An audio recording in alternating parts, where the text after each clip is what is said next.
मोहोळ शहरातील भाजप पक्षाच्या कार्यकर्ता मेळाव्यामध्ये भाजपचे पदाधिकारी श्री शंकर वाघमारे यांनी वडवळच्या मराठा समाजाच्या आंदोलनाच्या अनुषंगाने बोलत असताना वडवळमध्ये मराठा समाजाने तमाशा मांडला आणि गोंधळ घातला अशा प्रकारचं वक्तव्य केलेलं आहे.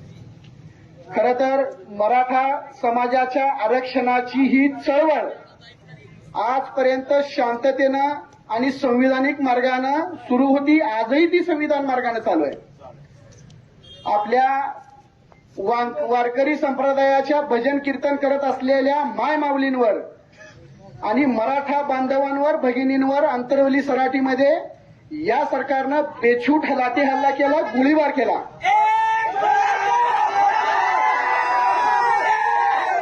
आणि तरीही आपण शांततेचा मार्ग सोडला नाही. आपण शांततेमध्येच त्या ठिकाणी संविधानिक मार्गाने आंदोलन करत होतो. परंतु असं असतानाही जर भाजपच्या पदाधिकाऱ्यांकडून आणि विशेषतः श्री शंकर वाघमारे यांच्याकडून भाजपच्या कार्यकर्ता मेळाव्यामध्ये आज दिनांक 8 एप्रिल 2024 रोजी मोहोळच्या कार्यक्रमामध्ये त्यांनी हे वक्तव्य केले की मराठा समाजानं आंदोलनाच्या मागण्यात तमाशा मांडला, तर या त्यांच्या वक्तव्याचा मी जाहीर निषेध करतो. जोपर्यंत